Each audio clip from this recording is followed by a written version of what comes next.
یو بادشاہ تیر شوی دی مامون دا غزویو دا مامون یو زویو علی نومیو علی ابن مامون دیر زیاد کل انسانو دا علی دیر خشتا و شاہزادہ نا بادشاہ دیر خشتا کل مزیدار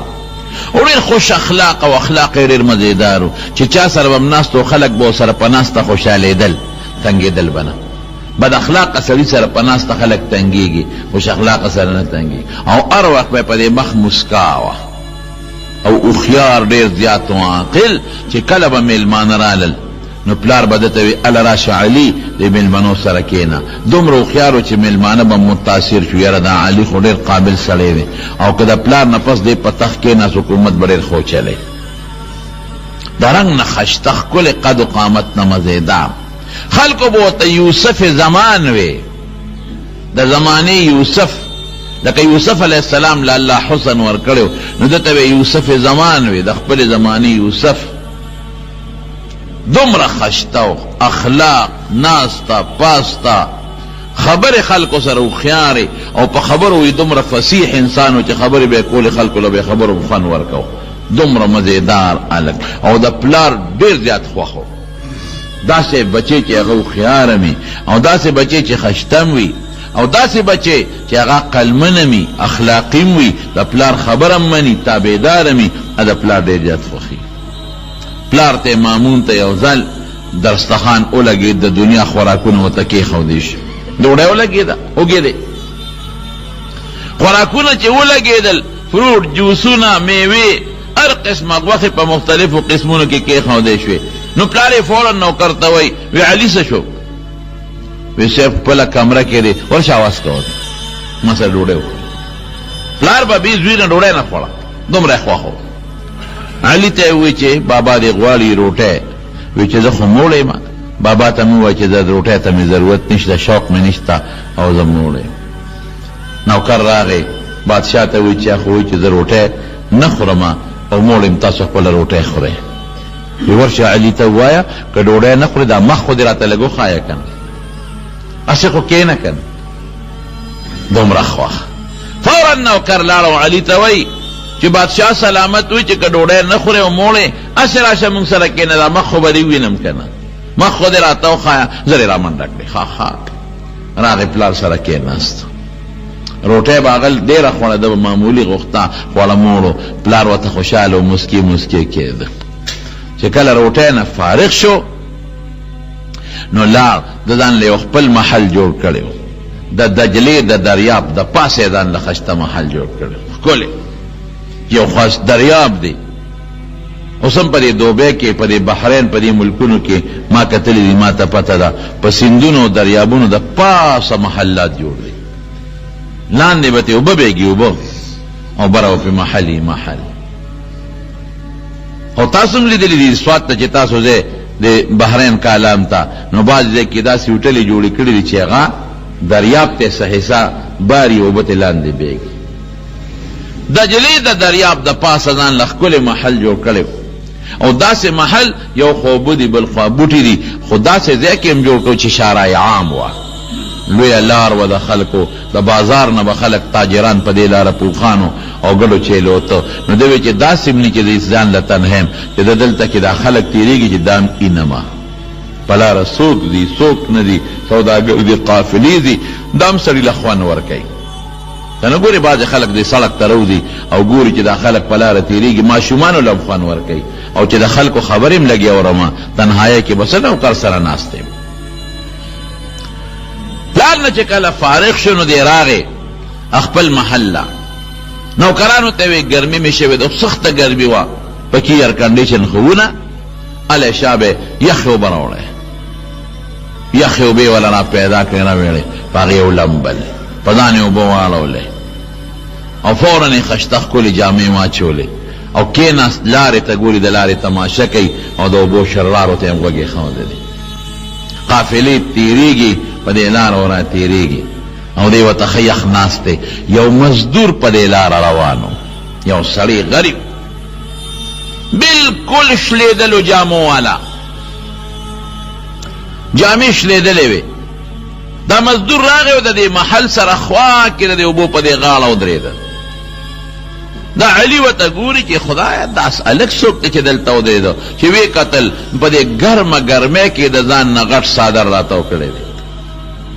دی خو پوه شو چې دا خو د غټ څادر ودې نه دي، زمونږ خو ګرمي کېږي په یخ اوبو مې ولمبل، خو معلومیږي دا چې د دې خوار بل څادر نه رشته دی. غټ څادر ته ودی، هغې ته هم ټوټې لګېدلې دي. چې وی کتل نو کمیس پرتوب ته هم غټې غټې ټوکړې لګېدلې دي، او چې لاندې وله خپو ته مو کتل نو خپو کې د غریب سرمن پرته ده، د ټوټو سرمن. لکه ډېر تاسو به کتلي پخوا به زمونږ په دې وطن کې دا بعضې خلک وو، دا مزدوران غریبانان، نو دوی به سپلی پخپو کړی وې، که مو خیال وو د بروزې د پاسه به یې پې داسې یو تار ګیولی و. غریبي به وکړه، ما ته یاد دي د بروزې نه به یې داسې یو دوه تسمې جوړې کړې وې، هغه به یې پې ګیولې وې. دقسې پړې په دې سرمن تړلې و، غریب پکې خپه دننه کړې وه، او چې هغې د خپې سرمن ته یې مو کتله سپلی ته، نو هغې ته هم ټوټې لګېدلې وې. نو ډېر زیات خفه شو، او دته نوکرانو فورن فروټ ټول او مخامې ورته کېښودل. دې خپل فروټ ته هم ګوري، خپلو جامو ته هم ګوري، خپل محل ته هم ګوري، خپل شان ته هم ګوري، او هغې مزدور ته هم ګوري. مزدور څه چلو که په سر یې شکری وه، خو چې کېناسته نو شکری یې کوزه کړه، نو یو سی یې واخېسته، نو د شکری نه د مزدورۍ چې کوم رمبې وه هغه رمبې یې ترې راوویسته، او دریاب په غاړه باندې کېناسته، هغه رمبې یې لاول ځان له ووینځه، هغه یې واپس په شکری کې کېښوده، او بیا یې لاس او خپې د خټو ډکو، لاسونه یې هم ځان له ووینځل او خپې هم ځان له ووینځلې. نو چې دا هر څه یې وکړله، څادر یې کوز که، نو بیا د هغه شکری نه یو لیپاپه راوویسته، هغه لیپاپه کې سړه ډوډۍ وه او مالګه وه. هغه سړه ټوکړۍ راوویستله او مالګه یې راوویسته، هغه ډوډۍ به اوبو کې منډله چې دا ډوډۍ نرمه پسته شي،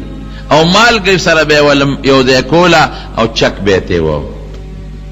بیا به یې ډوډۍ په اوبو کې ومنډله چې پسته شي، نو مالګې سره به یې چوکه کړه، نو چک به یې تېوه. نو چې هغه وړه غوندې ډوډۍ خلاصه کړه، نو الحمدلله، یا خدایا ستا په دې نعمت زه ډېر زیات شکر ګزار یم. الله ډېر لوی شکر خدای چې تا ډوډۍ راکړه، شکر دی خدای چې تا زه موړ کړم، او زه ستا ډېر زیات شکر ګزار یم. علي وایي چې دا خبره مې واورېده، پړه مې ودرزه شو. اوهو د شکر پسه کوي، د جامو ته وګوره، د دې په دې ګرمۍ کې د غټ څادر ته وګوره، د ټوټو والا کمیس او د سوټو والا پرتوب ته وګوره، او دغه سرمن ته وګوره چې د خپې د ګرمۍ د وجې نه غریب د خپې لاندې چې خپې مې ونه سوځي، سرمن یې ښې ده په ټوکړی تړلې ده، په تار یې تړلې ده، او د خپو ته دغه ډوډۍ او مالګې سره اوچه ډوډۍ په اوبو کې خوشته وه، او دې څه وایي؟ یا الله شکر دی، الحمدلله چې خدای ډوډۍ دې راکړه. الله او بیا څه چلو که؟ بیا یې دا چلو که چې هغه غټ څادر یې سر ته واچو، او غریب د هغه سیند په غاړه باندې پرېوته وده شو سملاس. چې دا مزدوري ګوره اسان کار نه دی، ډېر ګران کار دی. پیسې ګټل اسانه خبره نه ده. دا خلک دې نه دوبۍ ته چې حزبې لاړ شي که نه، د دنیا خلک یې پته مئ جی ماله به موبایل راوړئ، ماله به ترماس راوړئ، او ماله به ګړی راوړئ، او ماله به جامې راوړئ. تاسو ردې خوارانو نه خبر نه یې. ټیک ده چې په دوبۍ کې خلک ښه نوکری هم کوي، اعلی نوکری کوي، خو قسم په خدای جومات کې ناست ما د دوبۍ لیبر او مزدور هم لیدلی دی، ما لیدلی دی په خپله، چې هلته د دریاب په غاړه د چمنې ډېرې زیاتې دي، او دې دغه کې په دې لکه سیند کې دلته پارکونه دي، هلته هم پارکونه دي، نه کې چمنې دي، او په خدای یقین وکړه دومره غټ غټ ماشي، غټ غټ ماشي. ځکه یو ځل یو چمن کې کېناستم په یو پارک کې، ملګري را سره وو، نو خپې مې ګر چې مې وکتل، هلکه دا خو ماشي دي،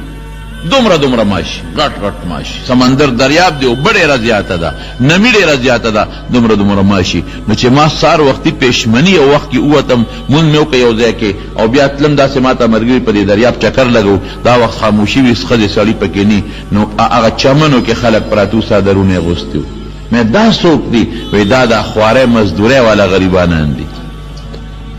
د دې د شپې ځای نشته چې شپه یو ځای کې وکړي. ولی د شپې ځای نشته. نو چې په دوبۍ کې خو کمرې قیمتي دي، کټ کم ځای میلاویږي، نو چې دې په هوټل کې ځان له کمره اخلي نو دومره خو دې نه ګټي چې هلته ورکړي. دا خوار دقه چل کې دلته پروت دی، دا غریب په دې چمن کې پروت دی او څادر یې په ځان اچولی دی او په څادر کې پروت دی. چې هراله روټۍ کړې وه نو چې هلته لاړو روټۍ له نو هغې خواران بار ووتل او موږ دوه درې کسانو ته یې روټۍ کېښوده. نو چې کمرې ته ننوتو نو دا کټونه نه دي دیوال پورې، دی لاندې یو کټ د پاسه بل، د پاسه بل، د پاسه بل، څلور پنځه کټونه یو بل د پاسه کړي، دې دیوال ته دې دیوال ته دې بل دیوال ته. یا لکه دا څه دي؟ وایي چې دې کې موږ پراته یو که نه، موږ سره خو دومره پیسې دي چې څلورو کمره کې څلور کسان ځای شو. دا دې خو ډېره ډبل کري، د دوبۍ کې څوک اوسېدي چې په کرئ. نو موږ دا په لس پنځلس شل کسانو باندې دا کمره کرۍ کړې ده. نو یو لاندې پروت یو د هغه د پاسه، یو د هغه د پاسه، یو د هغه د پاسه، نو چې یو ډقي نو ټولو سره ډقي. دا عجیبه انصاف. او دلته خلک وایي ما له ګړی راونړه، ما له موبایل راونړه، ما له جامې راونړئ. تاسو غریبانانو نه خبر نه یې چې دا خواران هلته څه ژوند تېروي. علي وایي چې دغه سړي ته مې وکتل دی مزدور ته، نو ځان ته یې هغه څادر واچو، دی پرېوت اوده شو. او زه ورته دقسې اوس حیران یم چې یا خدایه زما دې ټاټ پاټ ته وګوره او دې دولت ته وګوره، دقه مزدور غریب ته ګوره، او دې په هغې کې څومره شکر گزار دی. او دې ګرمۍ کې د له خوب سینګه وردي چې د خوبه پاسېده نو دریاب له ورغې نو اودس یې وکړه، نو پاسې 2 رکعته مونځ یې وکړه. نو د مانځه نه پسې الله تعالی سوچت کړ، نو بیا وایي یا الله ستا ډېره شکریه، الله ستا ډېر لوی حمد او مهرباني چې پروردګاره ما له دې خوب مقرره کړه او دس مې وکړو، مونځ مې درته وکړو. علي نوکر ته ورشه دا مزدور ځان سره راوخېجه وبره، او دا ښکری مو ته وایي رمبې دم ځان سره راوخېجه. نوکر پولیس والا ورمنډه کړې، هغه مزدور ته وایي چې شهزاده صاحب دې غواړي، نیک دې غواړي، بادشاه دې علي هله زر راځه. هغه وایي علي په ما څه کوي، زما هغه سره څه کار دی، زه خپل کار به کوي، زه مردود سړی یم. وی خامخا دې غواړي که نه دې په زور دې بوځو، څنګه به نه دی بادشاه زوی دې غواړي ته نه وردې. خولې نه یو آیات وت عصا ان تکرهوا شیئا وهو خیر لکم. الله وی ډېر کله تبا یو شی تا ته ښه نه ښکاري خوا به دله بهتري. ټیک ده چې دا شی خو ما ته ښه نه ښکاري، د بادشاه دې دربار ته ورتل ممکن ده چې دا ماله بهتري. مشکرې په سر کړه او نیغ دربار ته وخته. چې وخته نو بادشاه دوی ورته دغه ځای کېنه. نو چې کېنو وی لکه مزدوري، وی او مزدوري مزدوري کې، وی او صاحب مزدوري کوم. ولې مزدوري کې؟ وی صاحب زه خپله محتاج یم ډوډۍ ته، او زما یوه مور ده چې هغه شله ده په خپو باندې، او یو مې خور ده چې په سترګو ړنده ده. مور مې شله ده او خور مې په سترګو ړنده ده. نو هغه خواران محتاج دي، زه د هغوی کفیل یم، د هغې کفاله کوم. نو دقه مزدوري کوم او چې څو ګټم نو هغوی له یو سم. علي ورته وایي چې هر کله ستا مور او خور تا ته محتاج دي او د هغې کفیل، نو دا اوس دې ځان له ولې ډوډۍ وخوړه. بیا خو په کار دا وه چې تلې وه هغوی سره یو ځای دې ډوډۍ خوړلې وه، هغې دې پرېښودله، اوس ځان له دې ډوډۍ وخوړه. وی اوږې ومه ډېره زیات مزدوري مې وکړه، اوږې ومه، او هغوی سره مې ځکه ډوډۍ ونه خوړه چې هغوی د ورځې روجی د ورځې روجې نیسي، دې وخت کې هغې خوراک نه کوي. ماښام به که خیر روجه ماتئ او زه به د خپلې خور او مور سره یو ځای روجه ماتو. بیا ورته علي وایي وی ښه دا راته ووایه چې ستا ډیوټي څه ده او کار دې څه دی، ډیوټي دې څه ده او کار دې څه دی. وی ډیوټي خو مې دا ده چې زه سهار نه روزم او د مازدیګره پورې مزدوري کوم، خټې لوټې کوم، دیوالونه جوړوم، ډیوټي کوم، دا مې خپله مزدوري ده. او مازدیګر نه پس څه کوې؟ مازدیګر نه پس الله ته عبادت کوم، خپل مالک راضي کوم. وی خوب، وی خوب مې تا ولیده که دغه مې خوب و. نو په دې خوب ستا کار کیږي، په دې خوب. او ورته څه وایي؟ او ورته وی چې د قبر د تیارو سوچ څوک کوي، د دنیا خوبونه نه کوي. بیا که دلته مې خوب وکړه نو قبر کې به خوب تریخي بیا به نه راځي، او که دلته مې خوب ونه کړه روړه مې وکړله نو انشاءالله چې قبر کې به ډېر خوب راله راشي. دلته چې څوک خوبونه کوي قبر کې به ویښې خوب به نه ورځي، او چې دلته کې مې خوب ونه کړه ویښه مې تېره کړه نو انشاءالله چې خدای به وي ډېر ستړی راغلی دی، دنیا کې خوب ډېر کم کړی دی، پرېږې دی فرشتو ته به چې دی په دې قبر کې اوږد خوب وکړي. نم که نوم العروس. بادشاه دوی حیران شو، وی ته چې دا مالګه وخوړه اوچه ډوډۍ تا د الله شکریا ادا کړه وي، او وی دا ولې دا خو ډېر معمولي شی دی، او وی دا خو معمولي شی نه دی، خېټه مړه شوه که نه، خدای سلسله پیدا کړې ما او ماله خدای ډوډۍ راکړه. او وی ګوره بادشاه سلامت تا ته خو پته نه لګي، ته خو په دې محل کې ناست دی، ډېر خلک داسې دي چې د هغوی دقه ډوډۍ هم نشته، ډېر خلک داسې دي چې په لاس وخپو رنځوران دي، زما خپله مور شله ده، او ډېر خلک داسې دي چې په سترګو ړانده دي، او ډېر خلک داسې چې په اندامونو مریضان دي. الحمدلله ماله خدای سترګې روغې راکړې، الحمدلله ماله خپې خدای روغې راکړې دي، الحمدلله ماله خدای خوله روغه راکړې ده. که زه د مور په شانتې وم بیا به مې څه کول، که زه د دې خور په شانتې ړوند وم بیا به مې څه کول. دا د خدای حمد نه دی چې زه وله خدای روغ پیدا کړم چې د هغوی خدمت وکړم او د هغوی په سبب د جنت ته ورسم. علی نوکر ته ویدلې و 15,000 درهم ورکا دې مزدور له 5,000 درهم. هغه زمانه کې 15,000 درهم داسې و لکه چې اوس وله 15 لکه نه او 6 لکه روپۍ ورکوي. فورا هغه 15,000 درهم راوړل، وی دا والا وی په دې څه وکړم، وی دا به دې په کار شي، وی دې ته زما ضرورت نشته،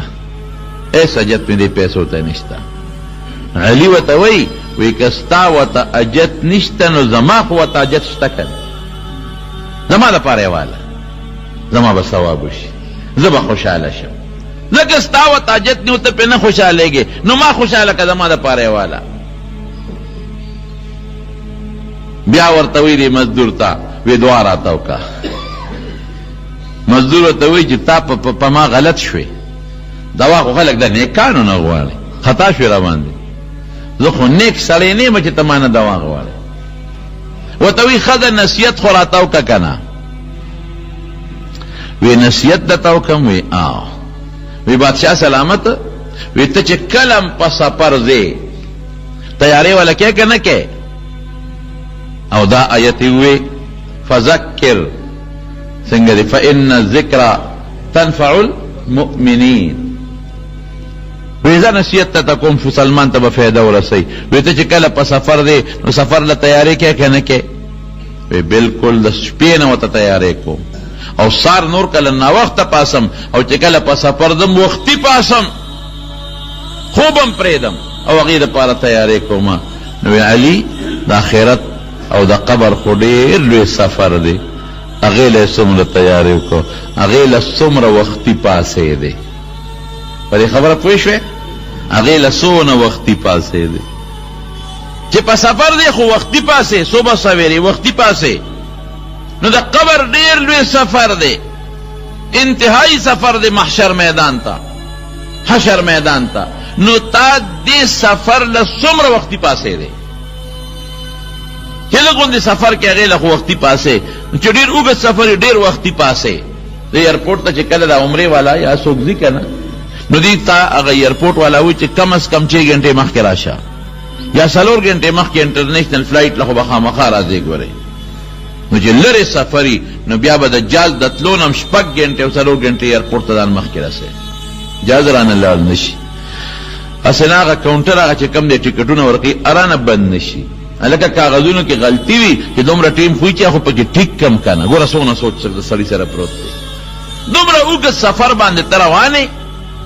او په دې دومره اوږد او لوی سفر کې تا هغې له څه تیاري وکړه، او چې دې اوږد سفر له روانې خو وختي پاسې، نو دې له څومره وختي پاسې دی. بس چې دا خبره وکړه د دې علي زړه یو ټک نارې کړه چې خدای پاکه دا څنګه نصیحت یې راته وکړو. وی تا ته زه 3 نصیحتونه کوم، 3 خبرې. یو دا چې د قبر ډېره خطرناکه تیاره ده، داسې تیاره ده چې د خپل لاس پرته پکې ورې نه ښکاري. واقعي د شپې تیاره کې خو بنده بیا هم ځان له څه چل مل وکړي نو د قبر تیاره کې به څه کوې چې نه لاس لقولی شي نه خپله قولی شي او من لس بنو یو ټن خاورې ده یو خوا پرتې ده په ټنونو د نخي طرف ته پرتې یو ټنونو دی یو خوام دیوال بل خوام دی خوام اخوام لاندې مبرم خاوره ده او هغه ډېر عزتمن بچي او عزتمن پلار او وروڼه ادنه ټول واپس راشي او چې کم کټ کې وړی همدنه واپس راوړي او چې کم پوزې درته لاندې پروت و او پوزې هم درته لاندې په قبر کې ناچي هم اوسنډې ودنه واپس راوړي ټول دله واپس رالل. وی دغه لوی سفر د قبر د تیارو غم وکړه هغې له غم وکړه دا سوچ وکړه دا یو نصیحت او دویم نصیحت دا دی چې په سفر ځې نو سفر کې خلک لرې سفر کې یوازې نه زیریږي نو ځان له د سفر ملګری پیدا کا. وی دا اوس خو یو دوا راته وکړه که نه وی خدایا د دې علي دنیا سره مینه کمه کا او الله د خپل ځان سره وله مینه پیدا کا. نمبر ایک او نمبر دو یا الله د هغې عمل توفیق ورکه چې ته پې خوشحالېږي او یا الله خاتمه په داسې وخت کې وکړه چې ته ترې راضي. اوهو دا خو ډېر بهترین دعا ده. د دنیا سره مینه ختمه که کمه که او ځان سره مینه پیدا که دا کمال دی او خدای داسې عمل توفیق ورکړه چې په کم عمل ته خوشحالېږي نو چې الله د بنده نه خوشحالی دی نه غټ غنیمت بل شته او خدای داسې وخت کې مړ که چې هغه وختونو کې ته ردنه راضي یې چې ته ترې خوشحاله وی دا اوس ما پرېږده وخت مې ډېر ضایع شي چې ځم مزدور ته وی ښه وی نور څه خو څه نه غواړې وی دقه غواړم چې ما نور ماف کړه چې زه وځم وی په مخه دی ښه مزدور چې لاړه نو علي هغه خپل نوکران کینول وی زما د درستخان ته وګورئ او د مزدور هغه اوچې ډوډۍ ته وګورئ د هغه شکر ته وګورئ او زمونږ د ناشکرو ته وګورئ زمونږ د ټاټ پاټ ته وګورو د هغه جامو ته وګوره زمونږ د جشن ته وګورو د هغې سپلو ته ګوره زمونږ زندګۍ ته وګورو د هغه ژوند ته وګوره او د هغه شکر ته وګوره زمونږ ناشکرۍ ته وګوره د هغه صبر ته وګوره او زمونږ د نخرو ته ګوره. فوراً چې کوم د کتابخانې د هغه انچارج د کتابخانې ناظم د کتابونو هغه وی ماله راوغواړئ هغه یې وله راوغوښته چې راویې غوښته ورته وی ورشه او ماله د حضرت عمر فاروق رضی الله عنه کتاب راوړه د هغه حالات راته بیان کا نو چې کتاب یې پورته کولاو که ورته وی دې د کیسه به د عمر صاحب په حالاتو کې یو حالت راته ووایه هغه وی حضرت عمر فاروق رضی الله عنه یو ځل وبس کلی یخې اوبه وله چا راوړې نو چې اوبې سترګو ته خولې ته اوچتې کړلې او یخې وې نو اوښکې ترې روانې شوې نو هغه اوښکې اوبو کې پرېوتې د هغې اوبو نه ګوټ کوي چې کمو اوبو کې د حضرت عمر فاروق اوښکې پرتې دي او نوکر ورته وایي وی امیر المؤمنین ولې جاړې دې اوبو ته وی جاړم په دې چې هسې نه د قیامت پر ورځ خدای پاک د دې اوبو تپوس رانه ونه کړي وی نه که نه د دې تپوس به دنه خدای نه کوي ته چې الله پیدا کړی نعمت به در کوي دې وجه نه خو یې به فری پیدا کړی مفت یې پیدا کړی چې دې ته د انسان ضرورت دی وی ښه نو جړه په بله وجه م راځي لیکن قبر ته چې لاړ شم نو هلته اوبه نشته هلته نیر نشته هلته نه څښا اوبه شته نه خوږې اوبه شته نه ترسکونې ترخې اوبه مالګیجنې شته او نه صفا اوبه شته دلته خو ماله خدای اوبه راکوي وی ښه دا کتاب بند که اوسه الا مال ردینا پس د عمر ابن عبدالعزیز رحمه الله کتاب راواله چې هغه کتاب یې راواغېسته او هغه ورته کوله وکړو د عمر ابن عبدالعزیز حالات هم ورته رامخکې شو چې عمر ابن عبدالعزیز کله بادشاه د بادشاه نه مخکې به هغه د زرګونو روپو یو جوړه اغوستله زرګونو روپو ډېر قیمتي جوړې اچولې یو ځل یو مولانا صاحب ورته وایي او دې ګورنر و صاحب د مدینې شریفې ګورنر ورته وی صاحب ډېر زیات اسراف کې په دې جامو کې وی مولانا صاحب دا خبره ستا د خولې نه ووته که د بل چا د خولې نه وتې وه نو ما به ورسره کتلي خو آینده دپاره دا خبره ونه کړي ګنې سر به دې په ځمکه پروت وي دومره د ټاټ بادجون خو چې کله بادشاه شو یو دل د جمعې منځله راته مقتدیان ناستي او بادشاه لیټ راووته چې راووته داسې رپېده نو چې په منبر کېناسته نو مقتدیان ورته بیا وروسته وزیران وی حضرت ولې ناجوړی بیمارې لیټ راووتې وی نه زما دقه یوه جوړه ده دا رانه خیرنه شوې وه او د جمعې مونږ د صفا جامې پکاري نو زه غسلخانې ته ننوتمه او دا جامې مې ځان له ووینځلې دا مې صفا کړلې لنګ مې وو نو بار راووتم نو دا مې رپولې چې دا به اوچې شي نو وا به چوم دې کې وخت ناوخته کېده نو لمدې جامې مې واچولې نو تاسو له راووتم تاخیر په دې وشو چې دا له مې جوړه اینځله او رپم ځکه چې جامې مې یخې چولې دي یو ځل کور ناستو لور ته وایي اے فلان کې بچې اوبه راوړه لیټ شوه بیا آواز ورکه اے فلان کې لورې اوبه راوړه هغې جواب ورنه کو دریم ځل آواز ورکه اوبې راونړې نو ښځې ته وایي وی فاطمې وی دغه حال دی د دې زمانې د لوڼو درې ځله مې چغې ورته ووالې او ما لې اوبه راونړې نو ښځې ورته وی بربنډه دله راشي د هغې دقه یو جوړه جامې دی او پرتوګ یې شلېدلی دی کوټه کې ناست تر ځان له پرتوګ ګنډي چې وګنډي پرتوګ نو بیا به اوبه راوالي تاله بیا راوړي چې دا حالت یې ورته بیان که علي ته نور پې اور بل شو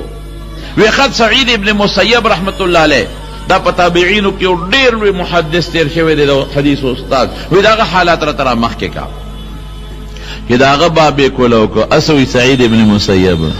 وی یا الله چې د کجورې د اډوکې په چوپېدو مړی دی نو څه خبره یا الله چې د کجورې د اډوکې په چوپېدو مړی دی نو څه خبره ولې ټټۍ ته او بولو ته به مې اډواجت نه راته او ستا د پیغمبر حدیثو کې بار وخت لګیو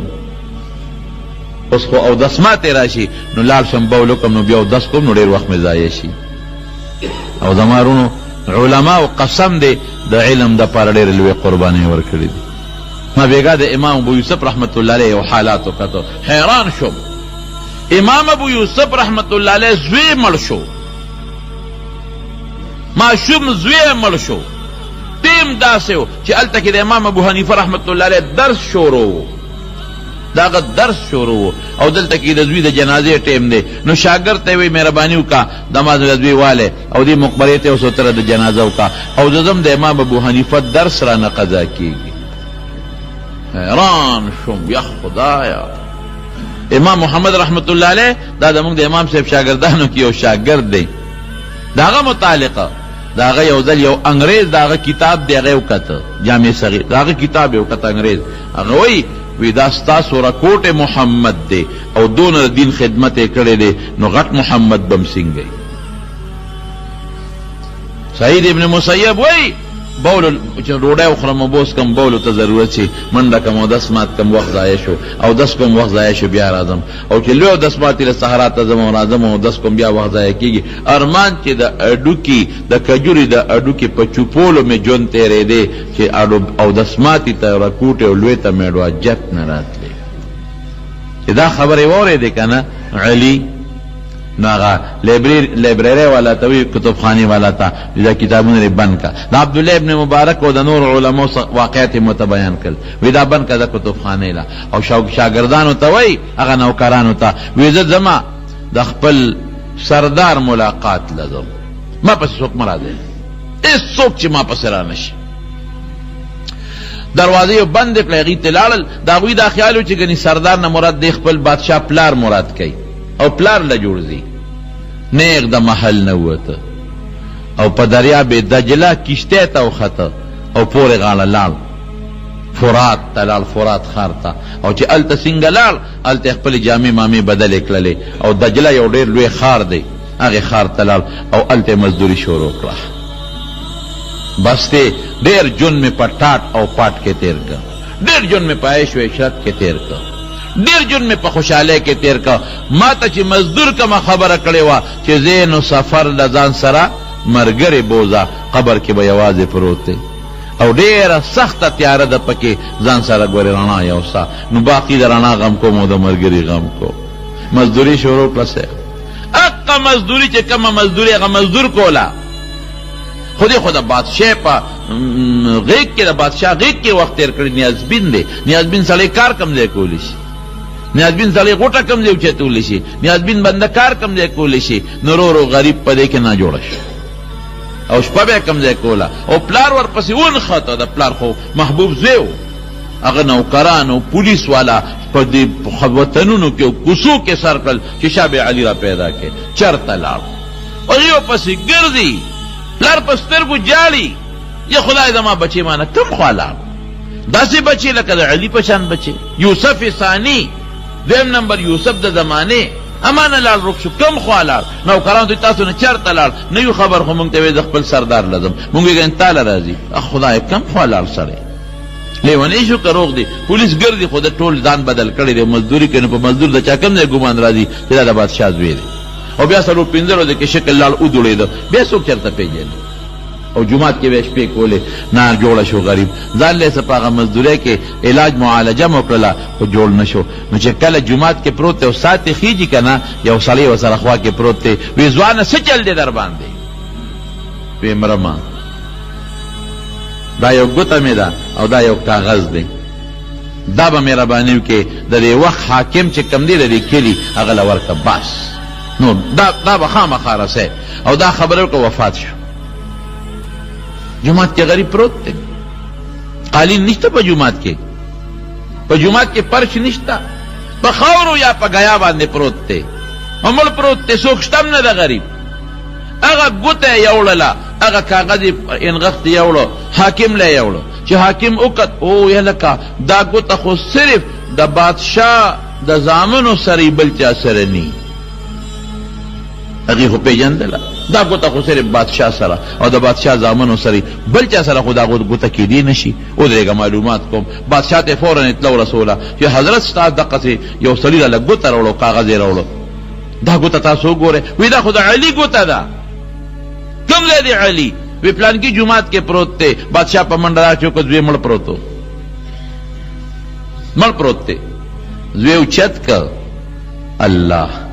زوی ورته څه لیکلي دي؟ ماشاءالله. پلار ته ناشنا نصیحت کوي، وی بابا په دې آیت غور وکړه. مرګ نه پس ورته وی بابا په دې آیت کې فکر وکړه، غور پکې وکړه. الله وی ان ربک لبالمرصاد. الله چې سکه کوا کوا کوا اے انسانا، خو الله درته په تاک کې ناست دی، په لاره درته ناست دی، بل خواته نشي تللی. لبالمرصاد لکه یو سړی په لاره باندې رواني که نه او د پولیس ناکهبندي لګېدلي، په هغه ناکه به دې خامخا تېرېږي. ان ربک لبالمرصاد. بنده چې څه دي په دنیا کې خوښۍ کوه، کبر کې کوه، اجازت تې رته. اجازت دا مانا چې خدای درته وایي نه چې مه کوه، خو که کې منې کوي دې ته نه. لس پې در کړي دي، قتل هم کې اجازت درته نشته، خو منې کوي دې نه په دنیا کې چې ګنې که تا پسې قتل خوښ پې نه دی، خوشحاله نه دی، درته وایي چې مه کوه، خو که کې نو اختیار دې خپل دی.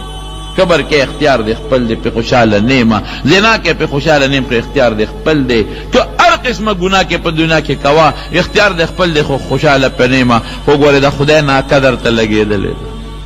دا ما معنا درته ان ربک لبالمرصاد. غالبا سورت فجر کې دی، کم ځای کې دی. رب العالمین درته ګورې تیار دی، تیار پریدي به دی نه. چې ورځې چې څه دې کړي، قبر کې به یک تنها پروت دی، هیڅ هم نشته. بیا به څه کوې؟ ډېر ټاټ پاټ سره یې وړو، جنازه یې وله وکړه، شاهي قبرستان کې دفن کو، خښې کو. لیکن هغه په زړه هغه مزدور د قبر تیارې ټک ولګاو، د مزدور د قبر تیارې والا پړه کې ټک ولګاو. نو سړی خو لاړه، کامیابۍ ته خو ورسېد. بالکل هغه مزدور چې کومه دعا کړې وه، هغه دعا قبوله شوه، بالکل قبوله شوه. چې یا الله دعا ورته وکړله، یا خدایه دنیا سره مینه ختمه کمه که او ځان سره مینه پیدا که. نو ځان سره مینه پیدا شوه، مخه یې پرېښوده. او یا الله هغه عمل ته واله چې ته پې خوشحالېږې، نو ګوره کم عمل یې ته واغېسته. او یا الله داسې وخت کې واله مرګ ورکه چې کم وخت کې ته له ده نه راضي یې. نو جومات کې چې ته سوځي او په مزدورۍ کې تېوځي، دا رضا شوه که نه شوه؟ په هغه مزدورۍ کې دې علي هغه سپوره ډوډۍ او بو سره وخوړه چې مزدور یې لیدلې وه، او هغه مالګې سره یې وڅکله چې هغه مزدور یې پې لیدلې وه. او پلار ته ناشنا نصیحت کوي. دې آیت کې ډېر لوی عجیبه خبره ده. ان ربک لبالمرصاد. دا خدای غټه ناکه درته لګي چې تېرېږې به نشي تېرېدی. ناکبندو کې سړي دي که نه نشي تېرېدی بله لار هم نشي چې ته ورته بدله کې ناکبندی باندې ځې او لټۍ به دی بیا به څه کوې ورسره الله ناکه لګېدلې ده د قبر که چرته پاک وي او روغ وي جنت ته به دی په قبر کې جنت ته به دی بیا نبی علیہ السلام فرمایي الله فرشتو ته حکم وکړي چې دله د جنت بستره تیاره کړي د جنت رزق راوړی د جنت سوړه ورته کولو کې د جنت هواګانې ورته را چالو کې او جنت ورته مخامخ کې چې دی ورته ګوري او که ناکه کې ګیر شوې او دا خو مجرم دی لکه ته خو مجرم یې په دې ناقه کې تا سره خو صاحبه هغه څیزونه دي چې هغه حکومت پاکستان منع کړي دي ته خو مجرم یې او تا سره خو هغه څه شی دی هغه څیزونه پروهیبټډ بورډ چې تاسو ورته وایې هغه خطرناک څیزونه دي چې حکومت منع کړي دي چې دا ټوپک به ځان سره تا سره خو هغه ټوپک دی تا سره خو هغه وسله ده اوس به څه کې بیا به الله په هغه فرشتې دی هلته کې په هغه ناکه کې ګیر کې شا به د دوزخ بستره ورته واچوي د دوزخ نه ورته سوړه کولاو کې چې ګرم بادونه وله راځي او بویونه وله راځي ګرم بادونه دا د قبر عذاب الله دې مساعدي څومره ګران کار دی موږ بې سوچه پراته یو بالکل بې سوچه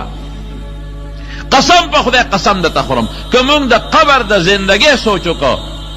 بس اولیاء به رانه جوړېږي نو دا سوچ نه دی دا ولې شریعت کې تا ته د الله د طرف نه د پیغمبر مبارک د طرف نه حکم دی چې جنازه یو څه مقبرې ته ګوره جنازه وړو کې ثواب او په دفن کې د مړي حقدار چې جنازې له پسې لاړ شه او هلته ورسره قبر ته ایثار شه دا ولې دا دومره خلکو له تکلیف ولې دی دا خو چې مړی شو ویلی به چې په خپل جومات کې جنازه وکړي خپل جومات ته به خلک راغلي جنازه به کړې وه یو لسو پنځلسو کسو به وړې وه او ښخ کړې به خیر و خلاص دومره خلک جنازې لدي څومره تکلیف خلک کوي څومره وخت د خلکو ضایع شو او دومره جلوس کې مړی وړي او بیا وي دفن ته ایثار چې ولې ایثار دی دې دپاره چې دې قبر ته وګوري که چېرته یو کې ټکه راله که دې قبر ته وګوري او له ګویریږي چې دې له خو زم راځم دې قبر ته وګوري او لکړه کې یو سوچ پیدا شي چې دا زه څه کوم او کم خوا کم ځای مې کم یو دی او چې لا قبر دې نصیب شي زما قسم په خدای چې د قبر سوچ چام کړی دی هغه خدای دنیا کې هم کامیاب کړی دی و آخرت کې